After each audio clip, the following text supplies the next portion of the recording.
United states of আমেরিকাতে একটা conference হয়েছিল। ওই কনফারেন্সটা হচ্ছে পৃথিবীর যত ধর্মগ্রন্থ আছে সবগুলো ধর্মগ্রন্থের 10 মিনিটের আবৃত্তি শোনানো হবে। কয় মিনিট? চিল্লায় বলেন। ওখানে গিয়েছে শ্রীমত ভগবত গীতা, গিয়েছে বাইবেল, ত্রিপিটক, দশাতীর, বেদ, পুরাণ, রামায়ণ, দীঘানিকায়া, ইয়াহবিস, সেকারডেটাল, Talmud, Torah, old testament, new testament, Zend Avesta এবং আল্লাহর কোরআনও। কোন সুবহানাল্লাহ। চীনের প্রাচীন ধর্ম কনফুসিয়াসের পাণ্ডুলিপি গিয়েছে। যারা আগুনকে পূজা করে, অগ্নি উপাসক, আগুন দেখলে নমস্তে নমস্তে গায়, তারাও গিয়েছে। 10 মিনিট করে সময়। এই কনফারেন্সের উদ্দেশ্য হচ্ছে এইটা চেক করা, in order to check which book, which recitation of the holy book is the most excellent recitation ever. কোন বইয়ের আবৃত্তিটা বেশি সুন্দর লাগে। 10 মিনিট করে সময়। সব ধর্মের ধর্মীয় কিতাবের শায়েকরা, গুরুরা, ধর্মনানকরা আর ফাদাররা আর কারীরা বসেছে। বিচারকের সামনে 2টা বাটন, একটা গ্রিন বাটন, একটা রেড বাটন, একটা সবুজ বাতি, একটা লাল বাতি। আবৃত্তির সময় 10 মিনিট। চিল্লায় বলেন কয় মিনিট? সবুজ বাতিতে চাপ দিলে আবৃত্তি শুরু, রেড বাটনে চাপলে আবৃত্তি শেষ। প্রথমে ডাকা হয়েছে শ্রীমত ভগবত গীতা। 10 মিনিটের জন্য যে পড়তে শুরু করেছে, ওম নমো ভগবতী বাসুদেবায়। 10 মিনিট পড়েছে। পড়ার পরে বিচারক রেড বাটনে প্রেস করেছে, সময় শেষ, নেমে গিয়েছে। এরপরে ডাকা হয়েছে ত্রিপিটক, বিনয় পিটক, শাম পিটক, অভিধর্ম পিটক মিলে 3টা পিটক। এটা বৌদ্ধ ভাইদের কিতাব। এরা বলে ওম শান্তি, ওম শান্তি। আসলে মিয়ানমারে ওরা যা করছে ওদের বলা দরকার ওম অশান্তি, ওম অশান্তি। ওরা বুদ্ধাং শরণং গচ্ছামি, ধাম্মাং শরণং গচ্ছামি পড়তে পড়তে 10 মিনিট শেষ, চলে গেল। এরপরে ডাকা হলো দশাতীর, দশাতীরের ওরাও পড়লো। এরপরে ডাকা হলো গ্রন্থ সাহেব, পড়লো। জিন্দাবেস্তা পড়লো 10 মিনিট। এরপরে ডাকা হলো ভ্যাটিকান সিটির পোপকে। গত মাসে পোপ আসছিল না? এই পোপের আগের পোপ, তাকে ডাকা হলো to recite the Holi Bible for 10 minutes. 10 মিনিটের জন্য বাইবেল পড়তে আসেন। উনি এসে ওনাদের বাইবেল পড়ে গেল 10 মিনিটের জন্য। ওনার বাড়ি হচ্ছে ভ্যাটিকান সিটিতে, ইটালির রোমের মাঝখানে স্বায়ত্তশাসিত একটা আলাদা দেশ আছে। ওইখানে শুধু পোপরা থাকে, যারা বিয়ে টিয়ে না করে খ্রিস্টানদের ফাদার, প্রোটেস্টান্ট, অর্থোডক্স আর রোমান ক্যাথলিক, ওরা সেইখানে রাজ্য স্থাপন করেছে। গোটা বিশ্বের খ্রিস্ট ধর্মকে তারা চালায়। তারা 10 মিনিট সব ধর্ম গ্রন্থের আবৃত্তি এবং তেলাওয়াতের পরে সর্বশেষে মুসলমানদের ধর্মগ্রন্থ কোরআন আবৃত্তি করার জন্য ডাকা হয়েছে। এসেছে মিশরের কারি Abdul Basit ibn Abdus Samad. যারা ওনার তেলাওয়াত শুনেছেন দেখবেন উনি তেলাওয়াত করে আবার সময় নেয়, আধা মিনিট শ্বাস নেয়, আবার লম্বা দম নিয়ে তাল লয় নিয়ে টান দেয়, আবার পিছন থেকে টান দেয়। তাকে ডাকা হলো now the representative of Muslim community Abdul Basit ibn Abdus Samad will now recite the holy book Quran for 10 minutes. মিশর থেকে আসা মুসলিম জাতির প্রতিনিধি তাদের ধর্মগ্রন্থ কোরআন নিয়ে এবার 10 মিনিট তেলাওয়াত করবে। কয় মিনিট? উনি দাড়ি রাখেন না, ক্লিন শেভ, পাতলা একটা চাদর আর জুব্বা পরে চলে এসেছে মাইকের সামনে। এসে আউযু বিল্লাহি মিনাশ শাইতানির রাজিম বলে টান দিয়েছে। সময় কয় মিনিট? উনি সূরা ফাতিহা পড়তে সময় নিয়ে নিছে 13 মিনিট। শ্রীমত ভগবত গীতাওয়ালারা হাততালি দেয়, সময় শেষ, কোরআন গেছে। কিন্তু কি আজীব তামাশা, বিচারক তো লালবাতি চাপে না। বিচারককে লালবাতি চাপার বিষয়টা ভুলিয়ে দিয়েছে কে? কেউ যেটা পারে না সেটা পারে কে? আব্দুল বাসিত কয় এই তো সুযোগ পাইছি আমি। বিচারক যেহেতু লালবাতি চাপে না, আমি আরেকটা সূরা ধরি। উনি কোরআনের সবচেয়ে সুন্দর সূরা আর রহমান তেলাওয়াত শুরু করলেন। উনি উনার গলায় আল্লাহ যত সুর দিয়েছিলেন সব সুর, দরদ, আদর ঢেলে দিয়ে সুরের ঝংকার তুলে পুরো কনফারেন্সকে মাতিয়ে দিলেন।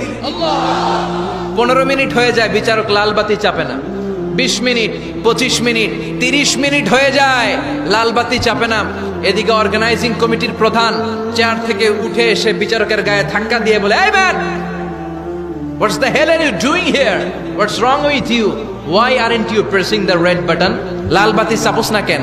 ওরে ধাক্কা দেওয়ার পরে বিচারক ভূত দেখার মতো চমকে উঠছে। কি? হ্যাঁ, লাল বাতি।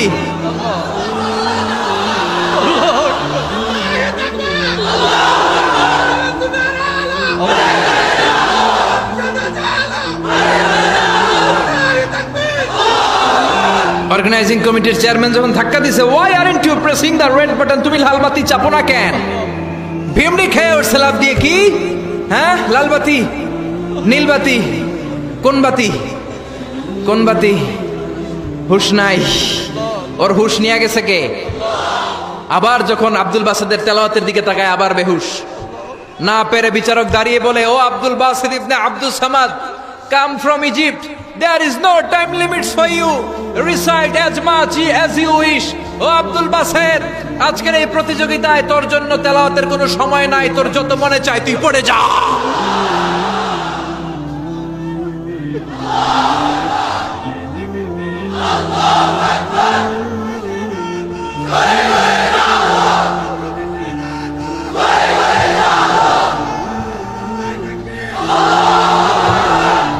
চল্লিশ মিনিট সময় ধরে গোটা মুসলিম বিশ্বের অহংকার, মিশরের সবচেয়ে বড় কারি Abdul Basit ibn Abdul Samad গলার সব দরদার সুর উজাড় করে কনফারেন্স রুমে সূরা আর রহমান তেলাওয়াত করলেন।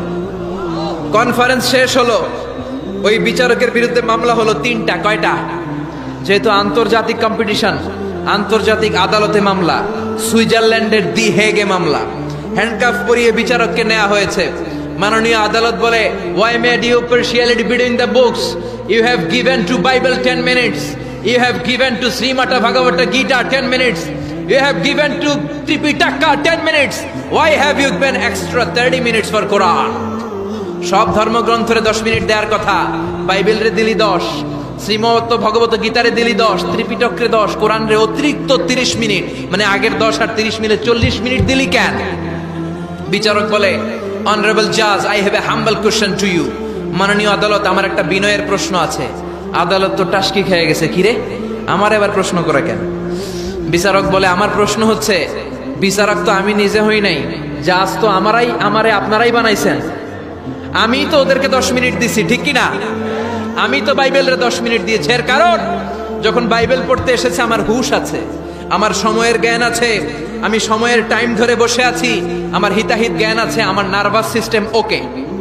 10 মিনিট শেষ, আমি রেড বাটনে চেপেছি, উনি নেমে গিয়েছে, বাইবেলকে ডেকেছি, বাইবেল শেষ, শ্রীমত ভাগবত গীতাকে ডেকেছি, গীতা শেষ, ত্রিপিটককে ডেকেছি।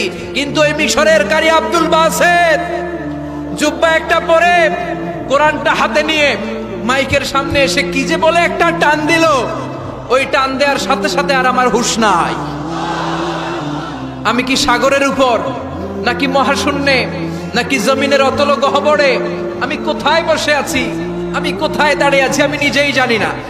আমার সময়ের কোনো জ্ঞান নাই, আমার হিতাহিত বুদ্ধি নাই, আমার নার্ভাস সিস্টেম ফল ডাউন করেছে, আমার শরীরে ভাইব্রেশন শুরু হয়েছে, কাঁপুনি শুরু হয়েছে। মাননীয় আদালত, যখন একটা মানুষের হিতাহিত জ্ঞান থাকে না, যখন একটা মানুষের সময়ে কোনো বিবেক বুদ্ধি থাকে না, যখন কারো নার্ভাস সিস্টেম ফল ডাউন করে, কি এক মন্ত্র সে পড়তে শুরু করলো, আমার হুঁশ সে কেড়ে নিল, আমি কিছুই বুঝতে পারছি না। যখন আমি আমার সাথে নাই, যখন আমার হুঁশ নাই, যখন আমার নার্ভাস সিস্টেম ফল ডাউন করেছে, এরকম একটা পরিস্থিতিতে যখন আমি medically unfit, how can I press the red button? You answer me. কেমন করে আমি লাল বাতি চাপবো তুমি বলো? প্রিয় ভাইয়েরা, আপনারা যারা আইন নিয়ে পড়াশোনা করেন তারা জানেন, কেউ যদি মেডিকেলি আনফিট থাকে তার কোনো বিচার হয় না, ঠিক কিনা? পাগল খুন করলেও বিচার নাই, ঠিক কিনা? সে কোরআনকে অতিরিক্ত সম্মান দেওয়ার কারণে সর্বশেষে এই বিচারকের কোনো বিচারই হয় নাই। বেকসুর খালাসের ব্যবস্থা এই বিচারককে করে দিয়েছে কে? এই জন্য ওই কোরআন ধরতে রাজি আছে মুসলমান, পড়তে রাজি আছে মুসলমান, ওই কোরআনের জন্য মরতে রাজি আছে মুসলমান। অনেক আলোচনা হয়েছে, 3টা কর্মসূচি নিয়ে বিদায় নিতে চাই। কর্মসূচি নাম্বার 1, কোরআন তেলাওয়াত করতে জানতে হবে। রাজি আছেন? যারা জানি না তারা শিখবো। 2 নম্বর কর্মসূচি, মাতৃভাষায় প্রতিদিন কোরআন পড়বো। কোরআনের বঙ্গানুবাদ পাওয়া যায় মোবাইলে, অ্যান্ড্রয়েড সেটে কোরআনের ট্রান্সলেশন পাওয়া যায় বঙ্গানুবাদ। প্রতিদিন একটা আয়াত হলেও আমরা কোরআনের অর্থ পড়বো। 3 নাম্বার, বাঁচি আর মরি কোরআনের পক্ষে থাকবো। চিল্লা এখন ঠিক কিনা? এই কোরআন আমাদের প্রাণ, এই কোরআন আমাদের জান। এই বাংলার জমিনে কোরআনের আইন চালু হোক, আমরা চাই কি চাই না? যারা কোরআনের বিরুদ্ধে কথা বলবে ওদের সাথে আমাদের কোনো সম্পর্ক। আল কোরআনের বিরুদ্ধে একটা আইনও বানালে ওই আইন আমরা মানবো না। চিল্লায় বলেন ঠিক কিনা? আমরা এই কোরআনকে বুকে ধারণ করতে চাই। রাজি আছো মুসলমান? হাত তুলে আল্লাহর দেখা।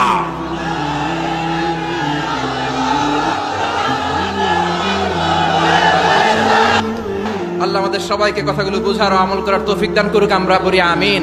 ওয়া আখিরু দাওয়ানা আলহামদুলিল্লাহি রাব্বিল আলামিন।